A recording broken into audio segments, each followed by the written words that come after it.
सलाम फैसलाबाद। मैं हूं नजम अली खान और प्रोग्राम में न्यूज़ नाइट और बात करेंगे फैसलाबाद के उन मसाइल के हवाले से जो तवील अरसे से हल होने के मुंतज़िर है। अगर हम सरगोदा रोड पर जाएं तो वहां पर एक तवील अरसे से FDA सिटी के नाम से एक हाउसिंग स्कीम जो है वो ज़ेरे तकमील है। आमतौर पर यह समझा जाता है कि जब हुकूमत किसी काम का बेड़ा उठाती है तो वो काम मंजिल तक पहुंच ही जाता है, क्योंकि हुकूमत के पास वसाइल मौजूद होते हैं। और अगर हम FDA की बात करें या इस जैसे और इदारों की बात करें जो डेवलपमेंट अथॉरिटीज़ हैं, वो कायम ही इसलिए की जाती हैं ताकि वो रिहायशी कॉलोनियाँ बनाएं, उनको वहाँ पर डेवलपमेंट का काम करें और उनको आबाद करने के बाद डिस्ट्रिक्ट गवर्नमेंट को कॉरपोरेशन के हवाले कर दें ताकि उनको चला सकें। लेकिन यहाँ पर एक इशू ये बना हुआ है कि FDA जिसका आगाज़ 2005-2006 में हुआ, अब 10, 11, 12 बरस होने को आए, अभी तक हम वहाँ पर देखते हैं कि डेवलपमेंट के काम तो एक तरफ रहे, वहाँ पर बुनियादी किसी किस्म की कोई सहूलत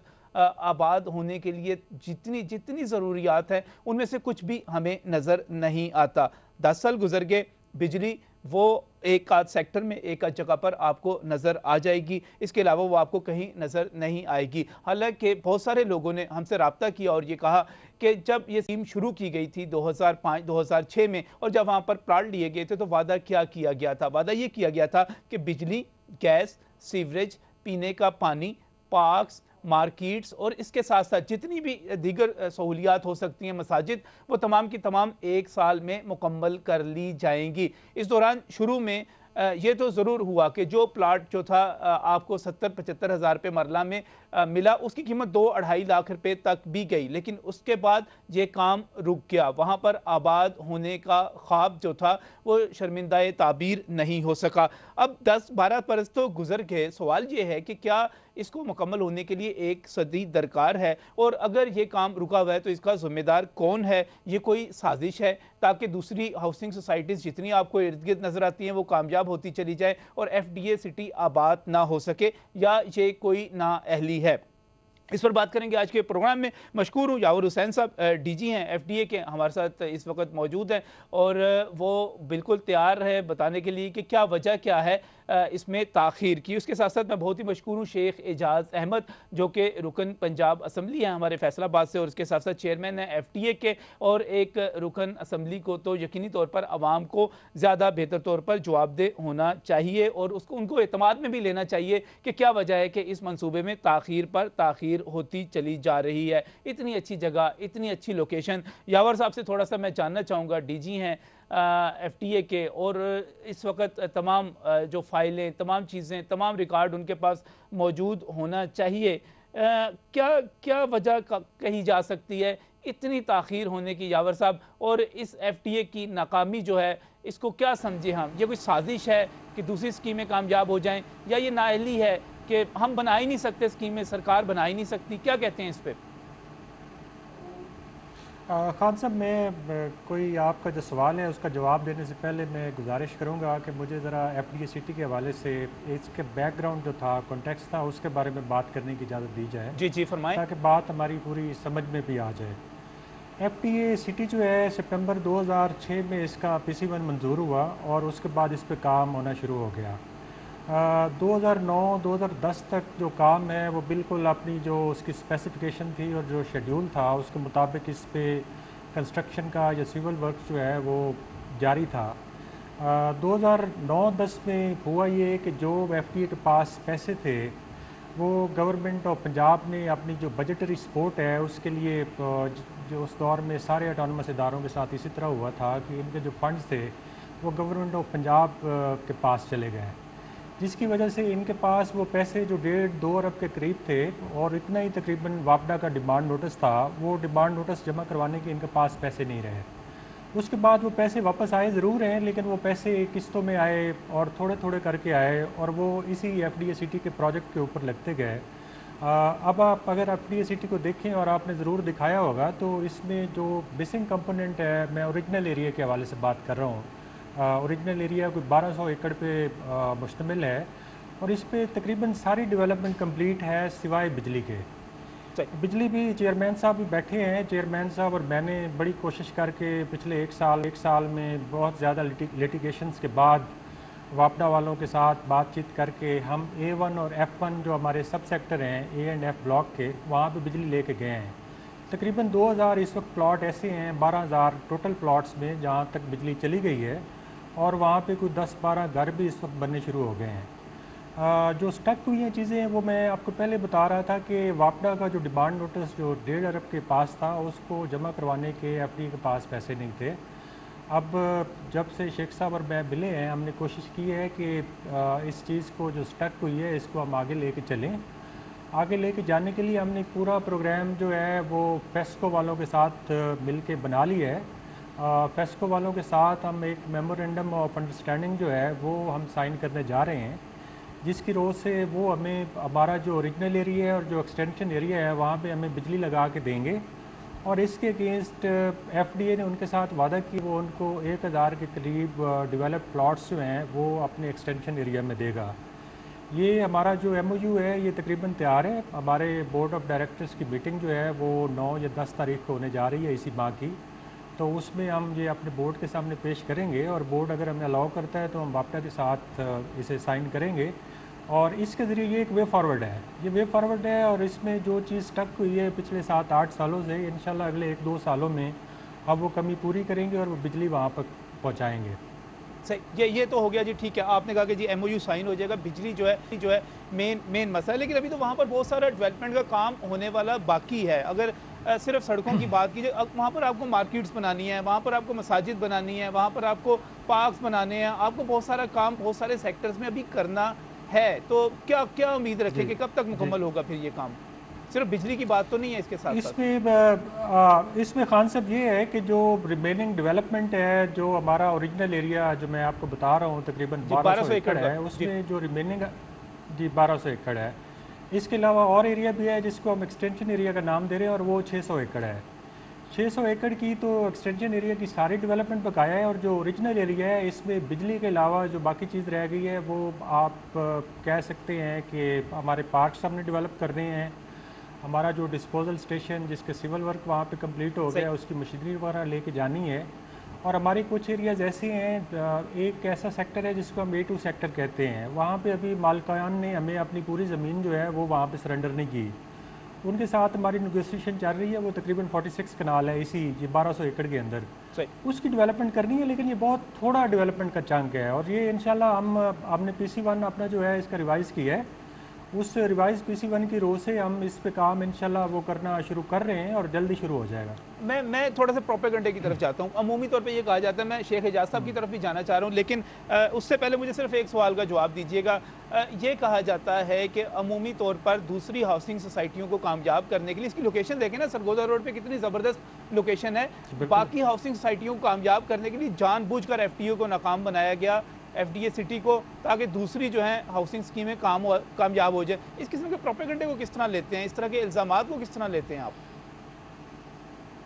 देखिए खान साहब, ये तो मैं अब यहाँ पे बैठ के मान रहा हूँ कि ये FDA की नाकामी है कि कितनी अच्छी स्कीम थी जिसका इतना ज़्यादा लोगों को फ़ायदा होता, वो समहाउ स्टक हो गई, और आज तक हम इसको वो जहाँ पे स्टैग्नेट हो रही है उससे बाहर निकाल नहीं सके। ये तो हमारी नाकामी है, इसमें कोई शक नहीं है।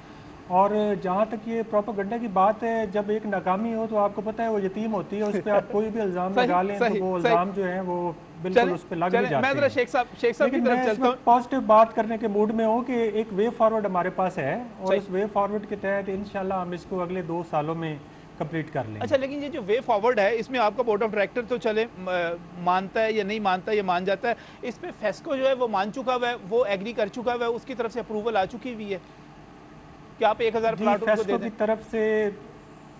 फेस्को की तरफ से हमें बिल्कुल अप्रूवल है। आज भी हमारी उनके साथ मीटिंग थी, और जो उनके साथ हमारा मेमोरेंडम ऑफ अंडरस्टैंडिंग साइन होने जा रहा है वही मैं लेके जा रहा हूँ अपने बोर्ड ऑफ डायरेक्टर्स की मीटिंग में।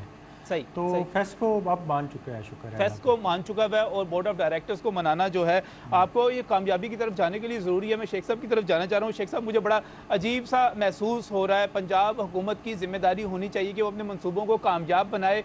यहाँ पर FDA सिटी के पैसे निकाल के हुकूमत पंजाब ले जाती है, फैसलाबाद वालों के पैसे उसके बाद किस्तों में देती है और इस स्कीम को नाकाम बना देती है। क्या अजीबो गरीब सी बात नहीं है शेख साहब कि खुद हमारी हुकूमत पंजाब की हुकूमत, वो हुकूमत जिसे फैसलाबाद के शहरियों ने इतने ज़्यादा वोट देकर कामयाब बनाया, इस मंसूबे को नाकाम बना रही है? जी खान साहब, बहुत शुक्रिया आपका।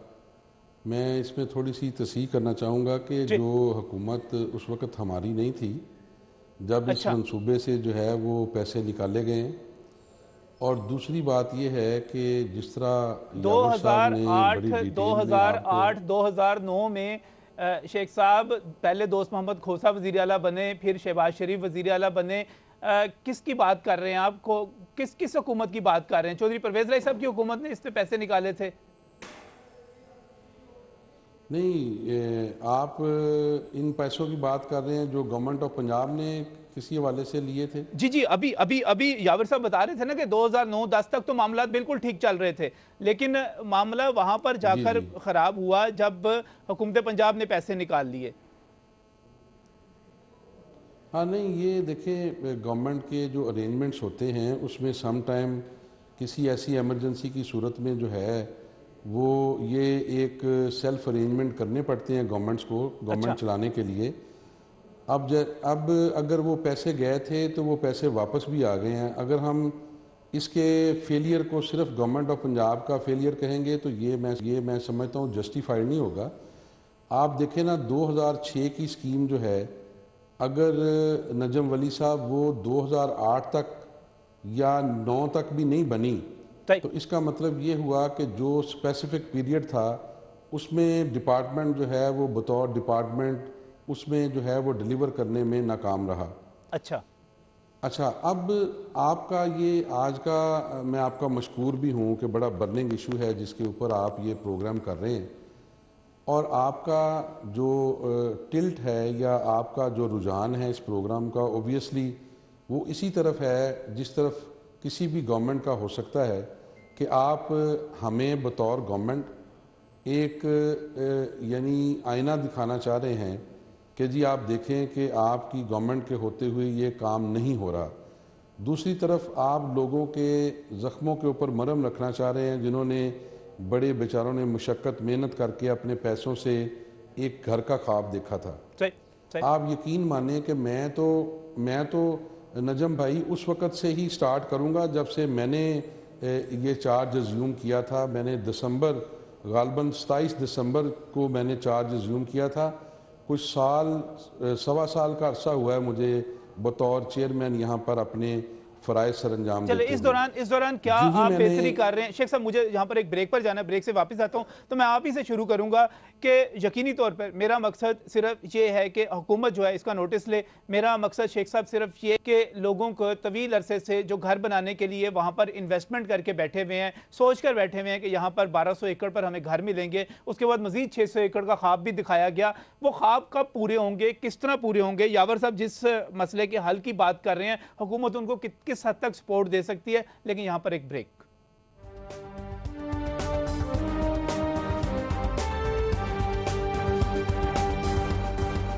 Welcome back from break. नाज़रीन, सिटी 41 आपके शहर में अपनी नशरियात का जब आगाज़ कर रहा था तो एक वादा किया गया था कि हम यहाँ के मसाइल को उठाएंगे और इनके मसाइल के हल के लिए कोशिश भी करेंगे। आज मैं समझता हूँ कि हम जब न्यूज़ नाइट शुरू कर रहे हैं और उसका आज अभी पहला हफ्ता भी मुकम्मल नहीं हुआ, तो एक खुशखबरी देने की पोजीशन में हम आगे कि एक वो अरसा दराज से 10-12 सालों से जो मंसूबा जो था लटका हुआ था, अभी यावर हुसैन साहब जो कि DG हैं FTA के, वो भी हमारे साथ मौजूद हैं, और इसके साथ साथ शेख एजाज अहमद जो कि मुस्लिम लीग नून के रुकन पंजाब असम्बली हैं, हुकूमती जमात से उनका ताल्लुक है, और उसके साथ साथ FTA के चेयरमैन हैं, वो भी हमारे साथ मौजूद हैं।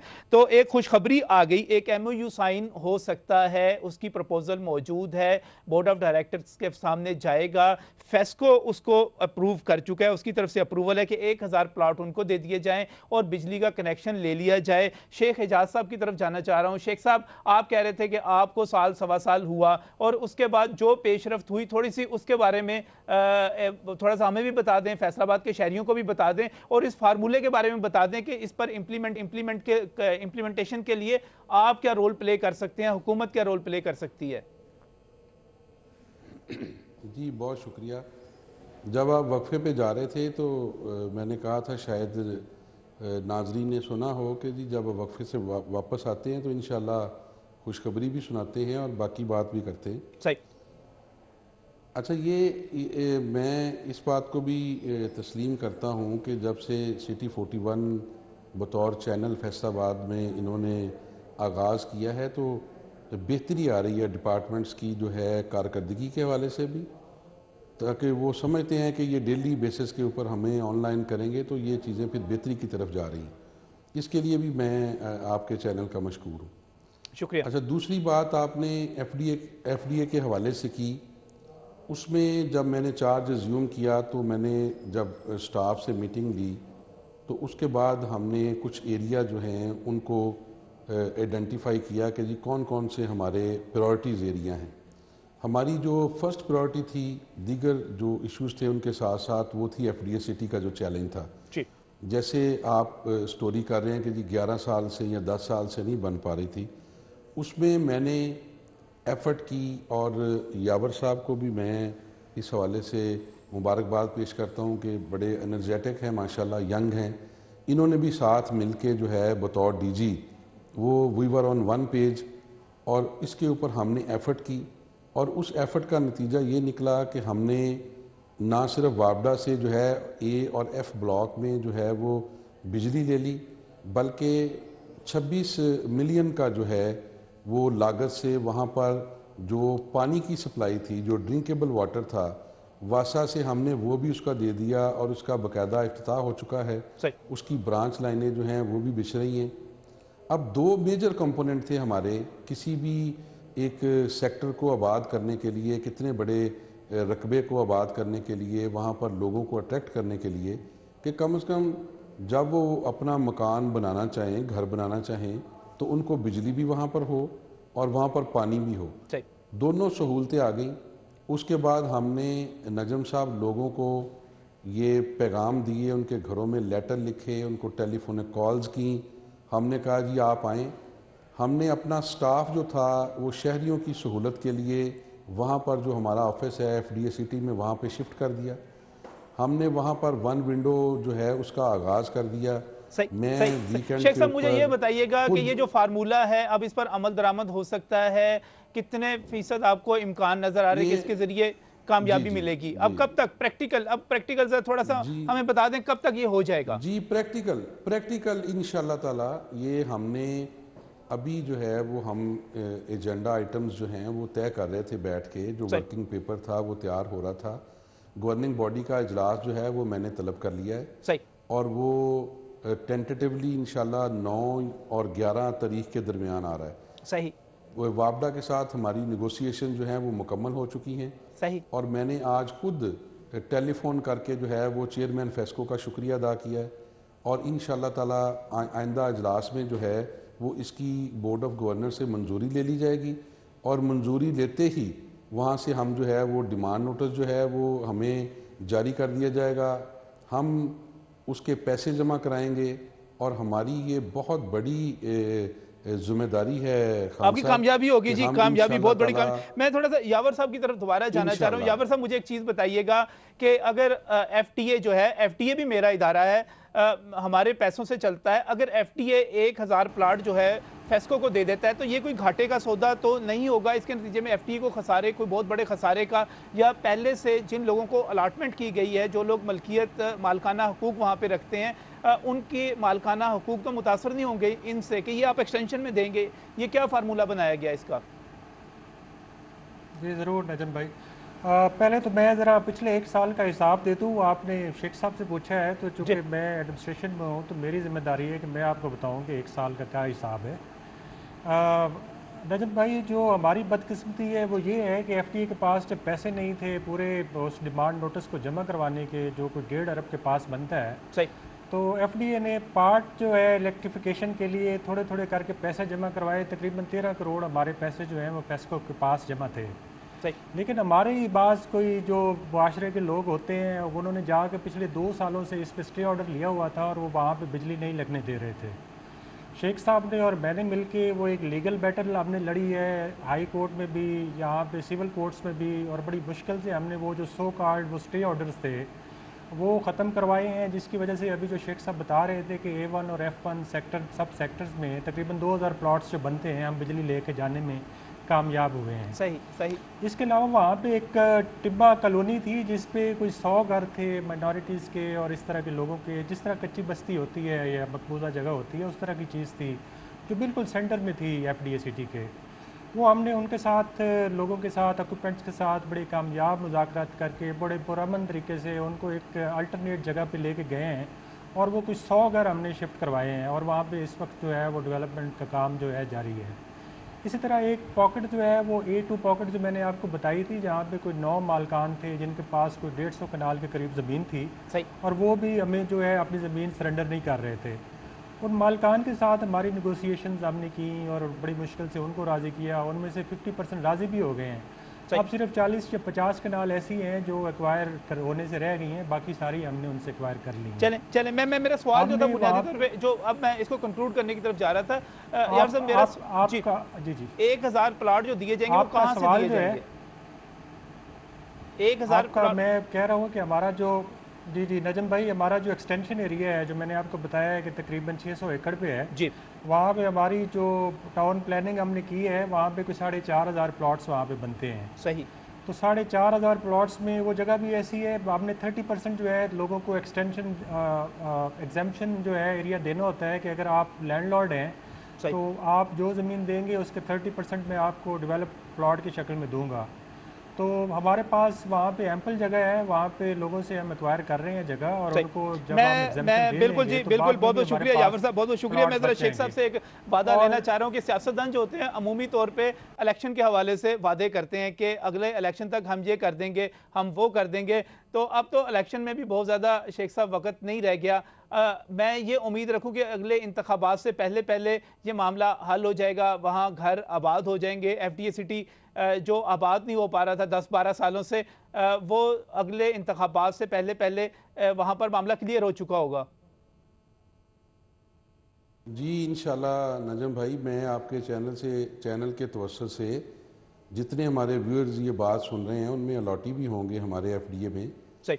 मैं इंशाल्लाह आपको I am going to give my words कि हर हाल में अल्लाह के फजल व करम से by the end of our government tenure, 2 साल अभी हमारे बाकी हैं अल्हम्दुलिल्लाह, तो उसमें जो है वो हम कोशिश करेंगे, बल्कि इंश्योर करेंगे कि जो देर आए दुरुस्त आयद वाली बात है उसके मज़दाक जो है वो हम लोगों को एक बहुत शानदार जो है वो रहायशी कॉलोनी डिलीवर करेंगे।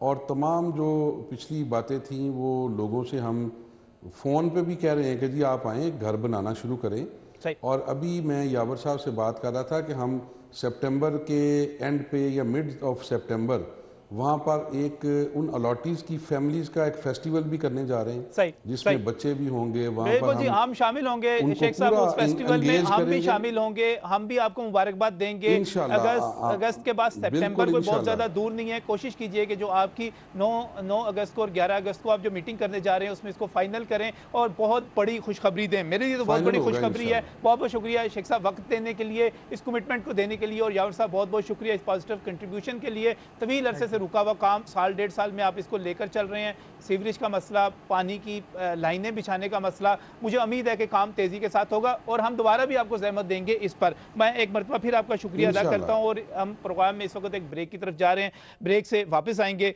तो झंग चलेंगे कि लारी अड्डे के हवाले से बात करेंगे। शहर में जो फैले हुए गैर कानूनी अड्डे हैं उनकी वजह जो ट्रैफिक के मसाइल पैदा हुए हुए हैं उसकी वजह, उनके हवाले से बात करेंगे। हम चाहेंगे कि वहाँ पर जो इंतज़ामिया है थोड़ी सी दिलचस्पी लेकर इस मामले को बेहतर बना सकती है। जिंदगी अजाब हुई हुई है झंग के शहरियों की, हमारे दोस्तों की, हमारे भाइयों की, हमारे जो रिश्तेदार हैं वहाँ पे उनकी, क्योंकि वहाँ पर मैनेजमेंट नहीं है, वहाँ पर कोई पॉलिसी नज़र नहीं आती। मेन लारी अड्डा जिस तरह ख़राब है, मुबशर हसन नकवी की रिपोर्ट है, मैं उसके साथ आऊँगा, लेकिन इस वक्त एक ब्रेक।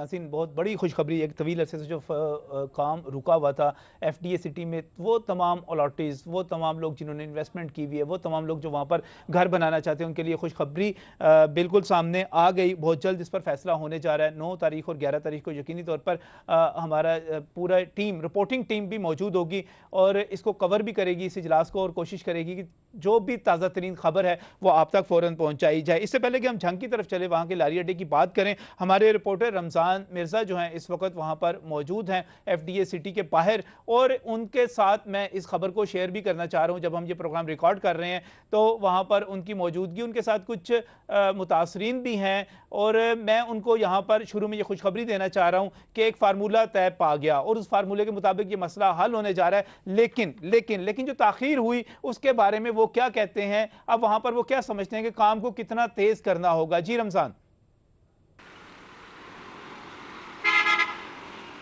जी बिल्कुल, अगर ज़मीनी हक़ाइक़ देखे जाएँ तो यकीनी तौर पर यहाँ पे ज़मीनी हक़ाइक़ उस बात से बिल्कुल भी मुताबिकत नहीं रखते जिस बात का अयादा जो है वो मुतलका डिपार्टमेंट की जानिब से बारहा किया गया है। एक ऐसी कॉलोनी जिसका रकबा जो है 1815 एकड़ है, वहाँ पे एक हफ़्ते के अंदर जो है बिजली की फरहमी को यकीनी बनाना जो है वहाँ पे एक ख्वाब ही नज़र आता है। यहाँ पे मजमूई तौर पर 1815 एकड़ अराजी है। यहाँ पे 6 ब्लॉक्स हैं, जिनमें से सिर्फ 2 ब्लॉक्स में जुज़वी तौर पर सिर्फ खंबे ही लगाए गए हैं। वहाँ पर बिजली का निज़ाम जो है अभी तक फ़ाल नहीं हो सका। अरसा दराज यहाँ पे इसका जो आगाज़ किया गया था, इफ्तिताह किया गया था, वो FDA के चेयरमैन और मेंबर सूबाई असम्बली शेख इजाज़ ने दिसंबर में किया था, इस यहाँ पे बिजली की फरहमी का जो इफ्तिताह था। लेकिन आज जो है वो अगस्त है, 3 तारीख आ गई है, लेकिन इसके बावजूद बिजली की फरहमी जो है वो वहाँ पे शर्मिंदा ताबीर नहीं हो सकी। यहाँ पे मजमूई तौर पर एक अंदाजे के मुताबिक जो प्लॉट्स अलाट किए गए थे वो 10,664 प्लाट्स थे, और जिन 2 ब्लॉक्स की बात की जा रही है वहाँ पे प्लॉट्स की तादाद जो है वो तकरीबन 3290 के करीब है। लेकिन यहाँ पे जो मुतासरीन हैं वो भी यहाँ पे मौजूद हैं। उनका ये कहना है कि सिर्फ 700 के करीब ऐसे प्लॉट्स हैं जहाँ पे सिर्फ खंभों की इंस्टॉलेशन जो है वो मुकम्मल हो सकी है। लेकिन अगर यहाँ पे सिर्फ 700 प्लॉट्स तक इंस्टॉलेशन मुकम्मल हो सकी है तो एक हफ्ते के अंदर वहाँ के बिजली की फरहमी को यकीनी बनाना। जी बिल्कुल, आप मुतासरीन से रमजान कोशिश कीजिए, आप जो मुतासरीन हैं थोड़ा सा उनका पैगाम भी पहुँचाएं हुकाम तक, उनसे थोड़ी सी बात कीजिएगा मुतासरीन के साथ। जी बिल्कुल, हमारे साथ ऐसे लोग मौजूद हैं जिन्होंने यहाँ पे इन्वेस्टमेंट की, प्लॉट खरीद, लेकिन मुंतज़िर हैं 11 साल से कि यहाँ पे घर बसाया जा सके, घर बनाया जा सके। एक बड़ी तादाद मौजूद है। तकरीबन जब ये आगाज़ हुआ था इस कॉलोनी का, 27,000 के करीब लोग जो थे जिन्होंने यहाँ पे एप्लीकेशंस दी, और 1/4 चौथाई हिस्सा जो मजमूई कीमत थी उसको अदा भी कर दिया। लेकिन इसके बावजूद, इतनी बड़ी अमाउंट होने के बावजूद यहाँ पे डेवलपमेंट नहीं हो सकी। हमारे साथ इस हवाले से जो है मुतासरीन भी मौजूद हैं, हम उनसे बात करते हैं। खालिद साहब, इस हवाले से क्या कहेंगे, क्या वजह है कि यहाँ पे बिजली फराहम नहीं हो सकी, सहूलियात फराहम नहीं हो सकी, जिसकी वजह से ये कॉलोनी जो है वो वीरान है, यहाँ पे आबादी हो नहीं सकी। मकीन जो हैं, जो मकान बन गए हैं वो भी मुंतज़िर हैं, मकान भी कि मकीन यहाँ पे आएँ, इस हवाले से क्या कहेंगे? बिस्मिल्लाहिर्रहमानिर्रहीम। सर, ये बात यह है कि अगर अदारा और हमारे DG FTA अगर तवज्जो देते तो आज भी तवज्जो की ज़रूरत है कि अगर वापडा के साथ और करोड़ों रुपए जो अदारे ने जमा वहाँ पे करवाए हैं, जो अदारा कहता है, तो वापडा से बिजली लेने का हक़ जो है अदारे के सरबराह को है। वो कानूनी तौर पे भी ले सकते हैं और लिहाज से ले सकते हैं। जो हमारे मेंबर सूबाई असम्बली हैं शेख इजाज़ साहब, वो हमारे चेयरमैन हैं, उनको तो मिनिस्टर ऑफ वज़ीर आला पंजाब साहब ने डिप्यूट किया है, तो वो हमारे अदारे के सरबराह हैं। अगर उनकी मौजूदगी में भी ये बिजली ना आए तो ये अफसोस है कि यहाँ पर लोग तो अपनी ज़िंदगी का अपना घर ही नहीं बना सकते, अपना मुस्तकबिल ही नहीं संवार सकते, अपने बच्चों को छत नहीं दे सकते। जो बुनियादी हकूक़ बिजली के हैं वो मुयस्सर नहीं है। और ये father of city Faisalabad Chaudhry Sher Ali के बेटे जो हैं वो मिनिस्टर पूरे पाकिस्तान के हैं, वाटर एंड पावर के। तो अगर वो भी अगर तवज्जो देते तो यहाँ पे इन गरीब लोगों को बिजली मुयस्सर आ सकती।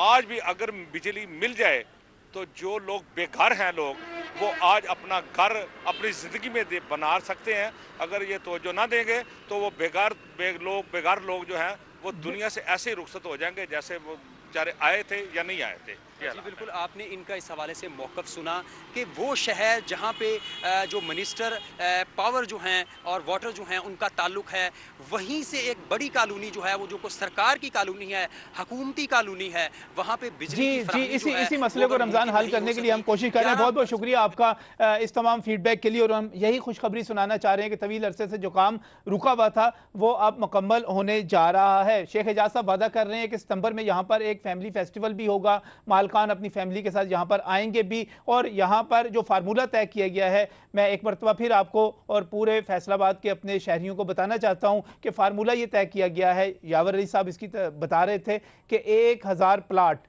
FTA सिटी की एक्सटेंशन से दिए जाएंगे फेस्को को, और इसके ऊपर इंशाअल्लाह ताला बहुत जल्द जो है दस्तखत हो जाएंगे और इसके नतीजे में यहाँ पर बिजली की फराहमी मुकम्मल कर दी जाएगी। ये एक हफ्ते में नहीं होगी रमज़ान, मैं आपको बताना चाह रहा हूँ, ये एक हफ्ते में नहीं होगी। एक हफ्ते में, 1.5 हफ्ते में सिर्फ एक फार्मूला, एक मुआहिदा, एक MOU जो तैयार किया गया है उस पर इंशाअल्लाह ताला पूरी दुआ है, पूरी कोशिश है कि उस पर दस्तखत हो जाएंगे। बहुत बहुत शुक्रिया हमें ज्वाइन करने के लिए। और इस वक्त मैं आगे बढ़ना चाह रहा हूँ। हमने फैसलाबाद के हवाले से बात की। फैसलाबाद जो है बिल्कुल वहाँ के जो बड़े बड़े मसाइल हैं हम उनको टेकअप करते रहेंगे, उन पर बात भी करते रहेंगे। आगे चलते हैं झंग के हवाले से।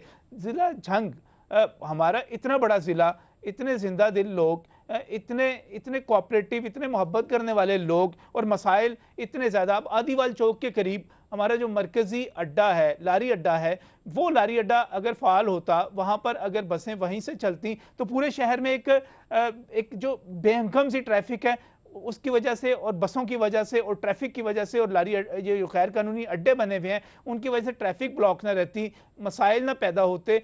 वो अड्डा इस वक्त फ़ाल नहीं है। वहाँ पर है क्या? वहाँ पर वर्कशॉप्स बनी हुई हैं, वहाँ पर सर्विस स्टेशन बने हुए हैं। उन तमाम के ज़रिए और उसकी जगह पर पूरे का पूरा जो इशू है, पूरे के पूरे शहर की जो ट्रैफिक है वो वहाँ मुतासिर हो रही है। किसकी वजह से हो रही है? इसी अड्डे के गैर फ़ाल होने की वजह से। और अगर यकीनी तौर पर हमारे जो रिपोर्टर हैं मुबशर हसन नकवी, उन्होंने जो आज रिपोर्ट तैयार की, उन्होंने बिल्कुल दुरुस्त तौर पर उसमें निशानदेही की कि अगर इस अड्डे को फ़ाल कर दिया जाए तो शहर में ट्रैफिक के मसाइल भी कंट्रोल होंगे और उसके साथ साथ रेवेन्यू भी मिलेगा। मुबशर हसन नकवी की जो रिपोर्ट है मैं उस ज़रूर आपको आज दिखाना चाह रहा हूँ, और मैं चाह रहा हूँ कि इसके ऊपर इंतज़ामिया नोटिस ले। ये थोड़ी सी प्लानिंग की बात है, थोड़ी सी तवज्जो देने की बात है, थोड़ा सा चीज़ों को स्ट्रीमलाइन करने की ज़रूरत है। अगर ये कर दिया जाए तो इसके बाद तो कोई मसला पीछे बाकी रहेगा नहीं। अगर शहर की ट्रैफिक जो है वो कंट्रोल होना शुरू हो जाए, वो सही तरह से चलनी शुरू हो जाए, तो इसके नतीजे में बहुत सारे दीगर मसाइल हल होंगे। हमारे दोस्त, हमारे भाई, हम लोग जो है सड़कों पे लड़ते रहते हैं, ब्लड प्रेशर का शिकार होते हैं, टेंशन का शिकार होते हैं, वो उसका खात्मा होगा। सबसे पहले मैं चाह रहा हूँ कि थोड़ा सा हम वो रिपोर्ट को देखें कि हमारा जो आदिवाल के करीब जो मरकज़ी लारी अड्डा है उसकी हालत है क्या, और उसको बेहतर कैसे बनाया जा सकता है, क्या होना चाहिए। इस रिपोर्ट में आपको सब कुछ नज़र आएगा।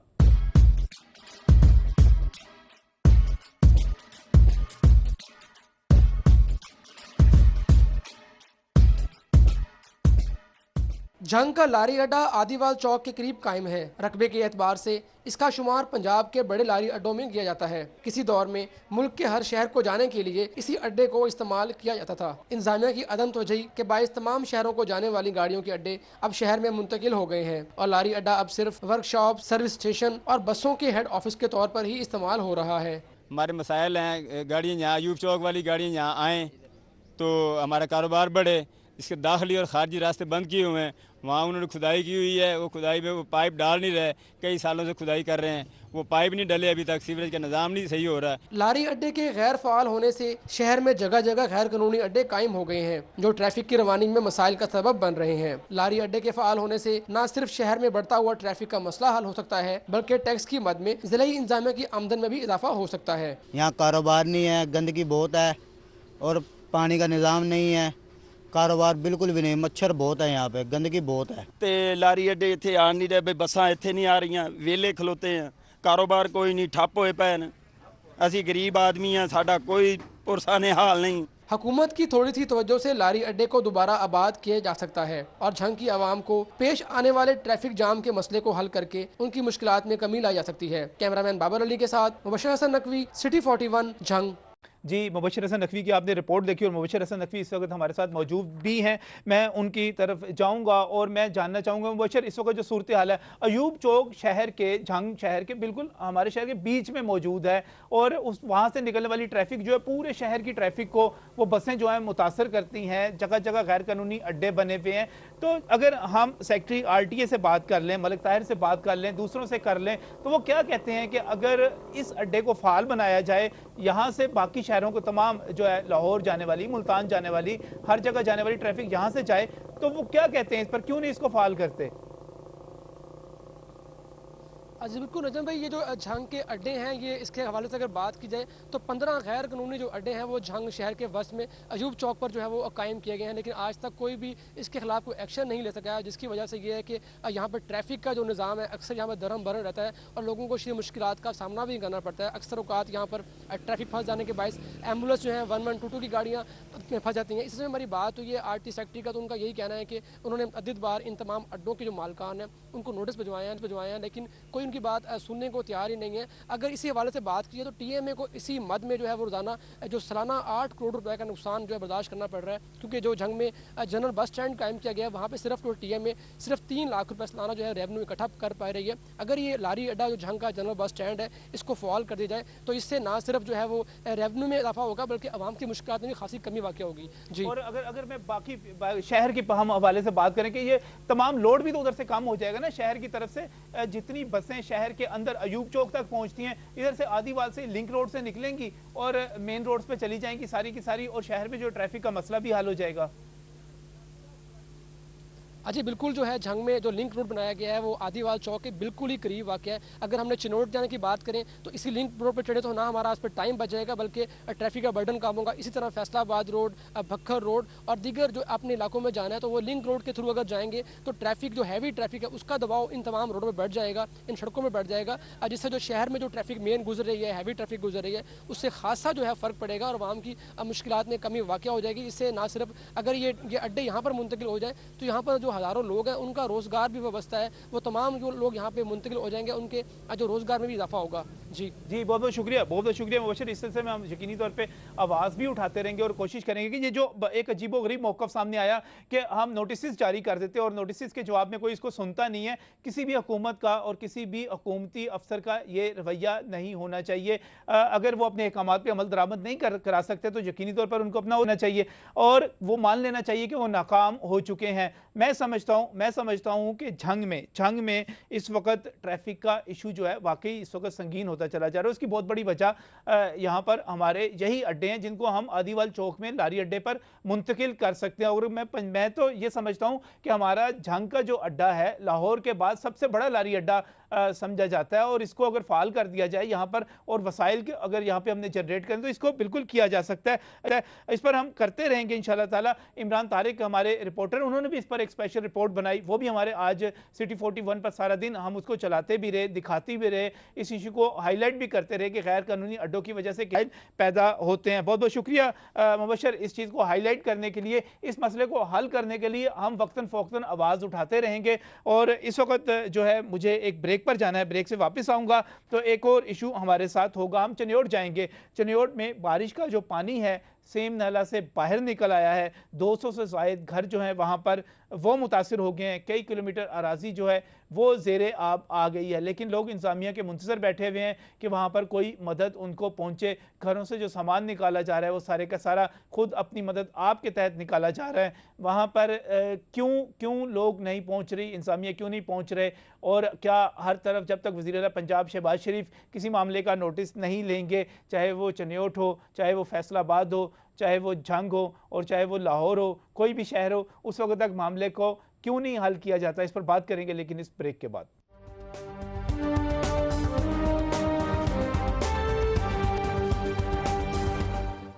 Welcome back from break. नाज़रीन, आज झंग में हल्की बारिश हुई, उससे कुछ चेहरे खिल गए, लोगों ने पार्कों का रुख भी किया, कुछ थोड़ी सी सूरत हाल बेहतर हुई। मुझे फैसलाबाद में भी कुछ थोड़ी सी मामूली सा फ़र्क जो है बिल्कुल फ़र्क महसूस हुआ, लेकिन चनियोट में जो थोड़ी सी सूरत हाल बल्कि काफ़ी हद तक ख़राब हो रही है, वहाँ से जो रिपोर्ट्स आ रही हैं वो कुछ अच्छी नहीं है। साड़ मुराद वाला में बारिश का पानी जो है सेम नाला से बाहर निकला है। 200 से शायद घर जो हैं वहाँ पर उनमें पानी घुस गया है।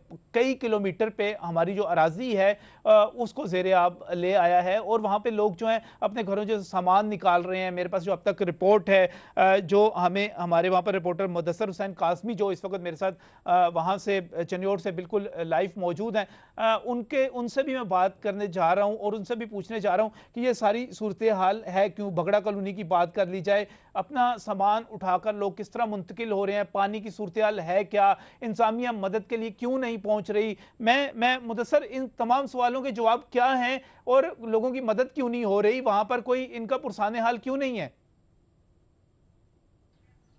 हाँ जी बिल्कुल, ये गरीब किसान और गरीब मजदूर हैं जो बड़े किसानों के घरों में उनकी ज़मीनों पर जाकर मेहनत मजदूरी करके अपने बच्चों का पेट पालते हैं। यही वजह है कि ये डीसीओ ऑफिस से 8 किलोमीटर के फासले पर साड़ मुराद वाला रोड है और जिसकी बगड़ा कॉलोनी कहलाई जाती है। इसमें 200 जो घर हैं वो ज़ेरे आब आ चुके हैं और जो छोटे छोटे ज़मींदार हैं उनके साथ बड़े ज़मींदार भी हैं जिनकी एक एक मुरब्बा जो ज़मीनें हैं वो धान की फसलें लगी हुई हैं, जो बड़ी कीमती एक फसल होती है जिसको खादें और अद्वियात से उनको तैयार किया जाता है। उनकी साल की जो मेहनत होती है वो उस पर लगती है। वो उनकी काफ़ी जो है 3 किलोमीटर के का जो एरिया है उसको पानी वो सारे में उसमें फसलों को तबाह कर दिया है। और जैसे ज़राअत के जो ऑफिसर है महकमा ज़राअत, उनका कहना है कि जो धान जो लगती है उस फसल से जब उस पौधे से ऊपर पानी गुजर जाए तो वो फसल पूरी तबाह हो जाती है और वो पानी की जो सतह है वो भी तेजी से बुलंद होती जा रही है। और दूसरी जानिब जो ये पहले तो ये 24 घंटे से ये चूंकि ये पानी जो है ना ओवरफ्लो हो चुका था, जिसकी वजह से पहले तो वो जमीनों तक था महदूद, लेकिन अब वो घरों में दाखिल हो चुका है। लोग अपनी मदद मैं चाहता हूं कि आप यहाँ पर लोगों से बात करें, लोगों का पैगाम उनसे कहें कि हम वज़ीर आला पंजाब शहबाज शरीफ को और दीगर हुकाम को, आपका वज़ीर आज़म नवाज शरीफ को सिटी 41 के जरिए पैगाम पहुंचाना चाहते हैं। इन लोगों से बात करें और इनका पैगाम जो है पहुंचाएं आगे तक। ये क्या पैगाम देते हैं हुकूमत को?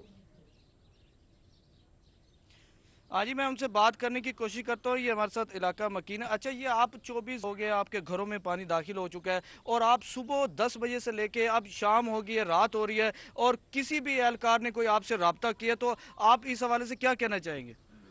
बड़े अफसोस की बात है जी, 24 घंटे से ज़्यादा वक़्त जो है वो गुजर गया है। किसी इंतज़ामी अफसर या किसी एहलकार ने यहाँ आना गवारा नहीं किया। उसकी बुनियादी वजह यह है कि यहाँ हम सब गरीब लोग रहते हैं। अगर किसी बड़े का नुकसान होता तो ज़रूर इंतज़ामिया जाती, चूँकि ये गरीब हम लोग हैं सभी, तो यहाँ कोई पूछने नहीं आया। 41 न्यूज़ का हम शुक्रिया अदा करते हैं कि वो हमारी आवाज़ बन रहे हैं। अल्लाह पाक आपको कामयाबी दे और ये हमारा जो इशू है ये चल रहा है, ये हल हो जाए। अभी पानी की सतह बुलंद हो रही है मगर कोई हमारी मदद को नहीं आया, सिवाय आपके चैनल के अलावा किसी ने रब्ता नहीं किया और सारे गरीब लोग हैं, कोई पूछने वाला नहीं। 2-3 किलोमीटर तक जो है वो फसलें तबाह हो चुकी हैं। पानी जो है बहुत ज़्यादा गहरा है और किसी इंतजामी अफसर ने रब्ता नहीं किया, ना ही एहलकार कोई आया। अच्छा, इस हवाले से आप वज़ीर आला साहब को क्या पैगाम देंगे? वज़ीर आला साहब को हम पैगाम देना चाहते हैं कि हम सब गरीब लोग हैं, हमारी दाद रसी की जाए, मुतलका अफसरान को इधर भेजा जाए और वो मौका चेक करें, वाकई नुकसान हो रहा है तो वो इसका अजाला करें। यहाँ जो 2-2, 4-4, 6-6 एकड़ के सभी मालिक हैं तकरीबन, तो आम किसान हैं, उनकी फसलें तबाह हो गई। कम से कम उसका कोई जो है वो मदद की जाए। जितना नुकसान हुआ है हम वज़ीर आला से मुतालबा करते हैं कि वो हमारी दाद रसी करे। जी, चूंकि सुबह से ही जो 10 बजे से लेकर ये सरापा एहतजाज से साड़ मुराद वाला जो मेन रोड था वो भी बंद करे रखा है और जब एहतजाज में ख़वातीन, बच्चे, बूढ़े, हर उम्र के जो अफराद थे वो ज़ाहिर बात अपने हकूक़ की खातिर अपने जो उनके घर गिर रहे हैं, कच्चे मकान जो उन्होंने जमा पूंजी से मेहनत मजदूरी से बनाए थे वो गिर रहे थे। तो उस हवाले से अभी भी सितम ज़रीफ़ी की बात यह है कि अभी भी किसी ज़िले इंतज़ामिया के बहुत शुक्रिया मुदस्सर हुसैन काज़मी, आपने इस चीज़ को अपडेट किया। हम आपसे अपडेट्स लेते रहेंगे। न्यूज़ नाइट पे भी दोबारा किसी वक्त इस पर बात करेंगे और इसके साथ साथ हम इस पर जो है अपने न्यूज़ में भी इसकी कवरेज करते रहेंगे। मैं DCO चनियोड़ अयूब खान बलोच साहब को मैं आज उनको मुबारकबाद देना चाह रहा था। मैं उनको मुबारकबाद इसलिए देना चाह रहा था कि आज ही उन्होंने 3 अरब 83 करोड़ 59 लाख रुपए का बजट मंजूर किया और उसमें जो सबसे अच्छी बात उन्होंने की कि जिले में तालीम पर 2 अरब 22 करोड़ 65 लाख रुपए उसके लिए मुख्तस कर दिए। इतनी बड़ी रकम जो तालीम के लिए मुख्तस करना मैं समझता हूँ एक अच्छा इकदाम था। सेहत 53 करोड़ 28 लाख, ज़राअत पर 19 करोड़ 17 लाख। लेकिन जब आपने बजट मंजूर कर लिया तो अयूब खान बलोच साहब क्या ही अच्छा होता। ये कितनी दूर आपको साड़ मुराद वाला रोड जो है 8 किलोमीटर आपको सिर्फ ट्रेवल करना पड़ता। जरा जाते, उनकी बात सुन के अपनी मशीनरी को थोड़ा सा एक्टिव करते तो हमें ये ना कहना पड़ता कि हमें आप तक आवाज़ पहुंचाने के लिए अयूब खान बलोच साहब हमें वज़ीर आला से अपील करना पड़ेगी, हमें वज़ीर आज़म पाकिस्तान से दरख्वास्त करना पड़ेगी कि इस ज़िले इंतज़ामिया को मुतहरिक किया जाए। गरीब लोग जिनकी धान की फसल जो है तबाह हो रही है उसके लिए आवाज़ बुलंद की जाए। मैं उम्मीद करता हूँ कि अगर आप पहले नहीं गए तो इस प्रोग्राम के बाद रात के वक्त किसी अपने नुमाइंदे को भेज दीजिए, कल सुबह खुद विजिट कर लीजिए और देखिए लोग कितनी मुश्किल का शिकार हैं। अल्लाह ताला आपके घर को सलामत रखे, आपके घर में सैलाब ना आए, आपके बच्चों को इधर उधर ना जाना पड़े, आप पे ये परेशानी ना आए, लेकिन जिन पे परेशानी आई हुई है उनकी मदद कर दें। हमारी आपसे दस्तबस्ता अपील है, इसी अपील का ख्याल कीजिएगा। आज का न्यूज़ नाइट इसी पर हम ख़त्म करते हैं। कल इंशाअल्लाह ताला आपसे फिर मुलाकात होगी। उस वक्त तक के लिए अल्लाह हाफिज़।